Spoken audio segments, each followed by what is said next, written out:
Welcome again to another Curator's Chat. I'm Jason Fringe, Curator of Collections at the Behringer-Crawford Museum. Today we're at a very special location for us.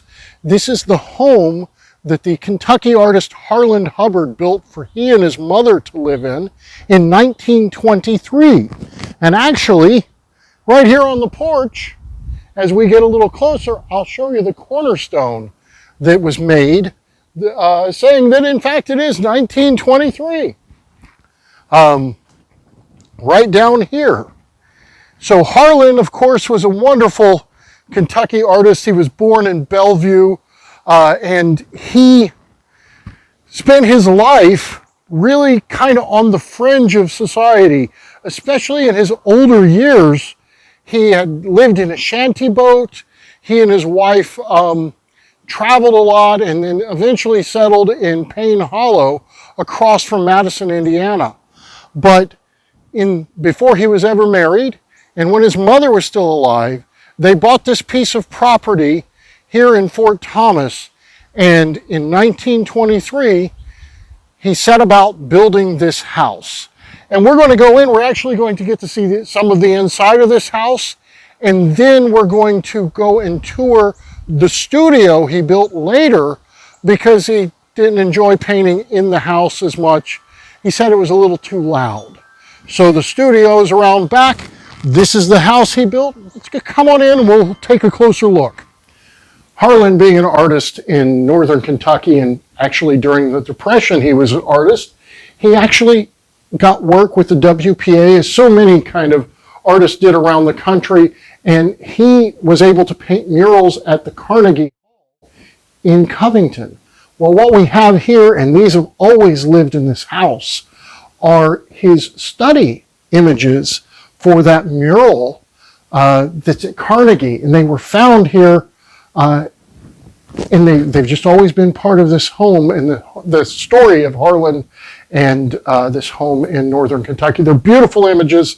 They kind of cover the timeline of settlement as you start out, maybe coming in on the river, and then you build your first cabin, and then you build a farm, and then you start getting into an industrial city life. And they're just beautiful images, as much of his art is spectacular. And we love Harlan Hubbard around here. This house, as we come back here, you see this amazing fireplace that he built. Now, this fireplace is pretty iconic, and you'll see it in, in some of his sketches, and sometimes in woodcuts. And right down here is a photograph of a little girl, probably in her first communion outfit, in front of that fireplace. And that little girl is Mia Cunningham. Now, Mia Cunningham was her married name, but Mia grew up in this house. So when Harlan, and he built this house for he and his mother to live in. Well, when his mother passed away in 1943, he rented the home. So Harlan rented the home to Mia's family, and they lived here. She grew up in this house, but they lived here until the 1970s. And during that time, this was just their home, and they rented from Harlan. Harlan and Anna, his wife, would come and spend time here. They may stay in the studio in the back.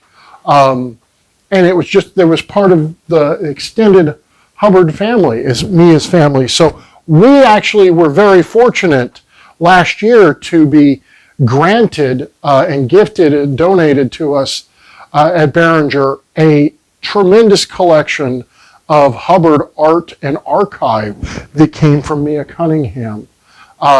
Behind me, I just want to show you something that's an interesting spot. This used to be the sun porch, and it was a screened-in porch.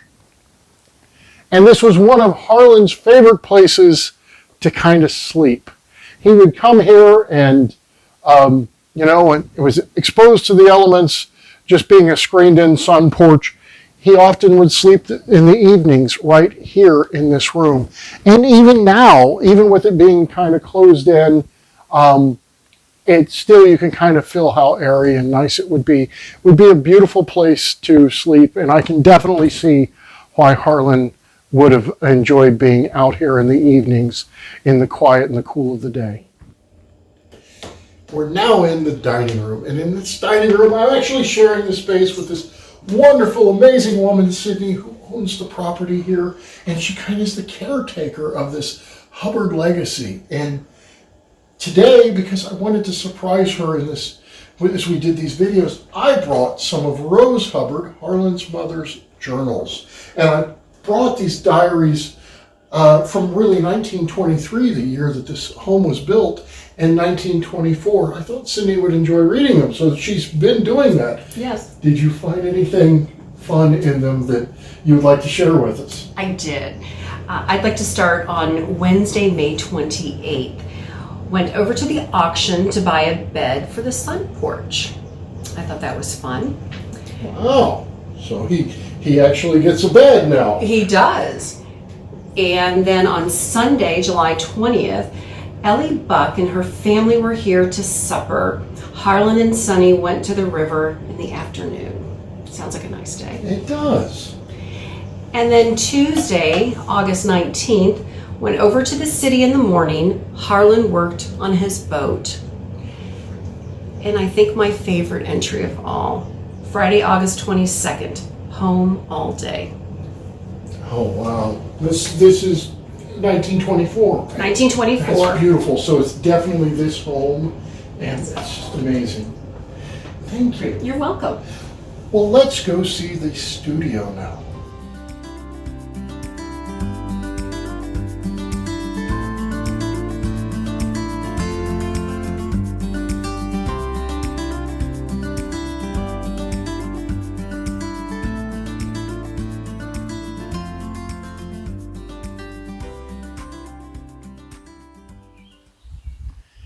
And behind me, this is actually on the National Registry of Historic Places.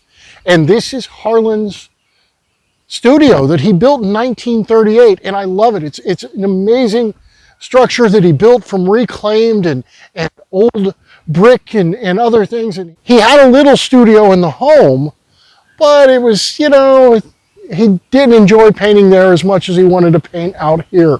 So not only did he paint in this home, but later in his life, when he and Anna got married before they built the shanty boat, and actually during the building of the shanty boat, they often lived in this very structure. So this is the inside of this amazing little studio that he created. And you can just there's plenty of light. It's, with its painted white brick walls, and here, it's just so lovingly preserved on this site. And the Fort Thomas Nature or Forest Conservancy has actually got an easement in this to preserve the woods behind this. And actually, they are part of the caretakers of this very structure too. And it's just a beautiful kind of monument to Harlan and Anna both. And it's whimsical in its construction, and it's very much Harlan Hubbard. And here on the walls are woodcuts and other images of either Harlan and Anna, and it's a fun place to come to. During the summers, and you can come here.